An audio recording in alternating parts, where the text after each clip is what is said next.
Hello, you're listening to Hugo Talks. So this is a tale of two protests. Two protests in the last 2 days that were presented to the public in two very different ways. Today there has been a protest in London against the passports, against nurses and care workers losing their jobs, livelihoods, and loads of other stuff. And it was a sizable crowd, tens of thousands at least. Now, I know a lot of people say, what's the point? They ain't achieving anything all this time. Where has it got us?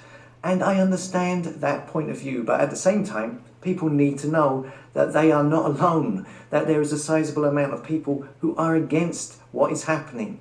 I know from emails I get that many have stopped going to the protests, especially after that one where you had the stage and all of those people speaking, which many felt was just a big show. So even though there was a lot today at the protest, there is many, many more who are there in spirit, who haven't gone.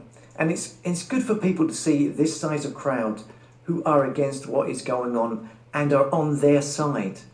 And it's also very curious to see once again how the media, the fake stream media, have completely ignored this.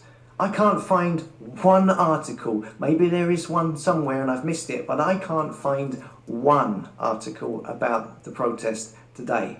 Not even the pretend shield networks like GB News and Talk Radio, they haven't even covered it. They're too busy talking about the Extinction Rebellion protest in Rome today and Insulate Britain blocking roads and COP26. They are completely ignoring the London protest as well. Because, well, you should know by now, they're like a fake alternative BBC. And people still send me links to these pretend clowns.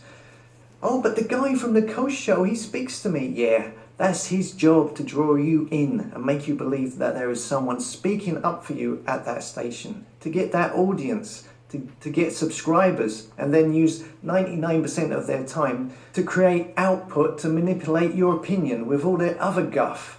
Anyway, I just wanted to highlight the contrast between two separate protests, the one yesterday with Greta Thunberg and the one today, the London protest, because this is a beautiful example of the fake, corrupt media and how they distort and amplify stories and completely block out others. So it's basically the fake, which was yesterday's protest, covered everywhere, of course, but attended by virtually no one, compared to the reality of today's protest, which was real and was attended by tens of thousands, but wasn't talked about by anybody in the media. So let's take a look at the Greta Thunberg turning up at this so-called protest. As you can see, it was featured everywhere, throughout the mainstream, The Sun, The Times, The Guardian, the BBC, it was on Talk Radio, it was on GB News, it was everywhere. Here we see titles like Greta Thunberg mobbed by climate change activists at London protest. COP26, Greta Thunberg joins boisterous London protest. Greta joins a day of action in London protest. But look, if you look at the photos, here you can see, they're all close-ups, all with a few dozen people really. Look at this photograph, the main amount of the crowd is photographers, all, I would imagine, working for the fake stream media to get their photos for their fake protest story the next day. The reason they are all close-ups as well is because there is only 70, 100 people there? But the media, of course, are making out that this is a big protest and that she was mobbed. I mean, look at this footage here. I mean, look at it. Look at the space behind them. It's empty. There's no one there in the street. Look how the cameraman starts shaking his camera as if there is a big crowd hustling and bustling him. This is how sneaky they are. Oh, it's so boisterous. Oh, I can't. Oh, we're going to get squashed. Move away, move away. I mean, come on, man. Give me a break. It's a joke. The mainstream, it's embarrassing. I don't know what's more embarrassing, this or the people that fall for it. I mean, what a load of fake shite.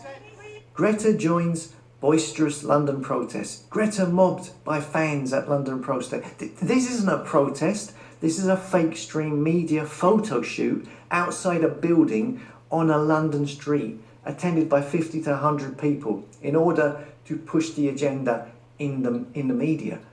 And it was featured everywhere, all over every media platform, and it's not real, it's not a protest. So that's your fake protest, which they talk about. And then today you have the real protest, attended by tens of thousands of people. And guess what? Because it's real, there's no mention of it whatsoever in the fake street media. I put a video up earlier showing clips from the protest, and it got comments saying, "Is this real? Is this just clickbait? I haven't seen anyone else talk about it. How can Hugo have an exclusive, etc." I don't know what you're supposed to say to people like that. Look, anyway, this is a great example of two completely conflicting events. The fake Greta Thunberg protest yesterday, which wasn't a protest, it was a photo shoot with hardly anybody at it, but was covered by the media everywhere, who said it was boisterous and that it was a big protest, etc. Complete nonsense. And then you have today the real protest with real people facing real issues, tens of thousands of them, and the media don't even talk about it once. Share this video with people who you think are still asleep. You know, they're still... It may help them to wake up. As always, thanks for listening. Come and subscribe to the tribe at hugotalks.com, a place for like-minded souls who don't follow the herd.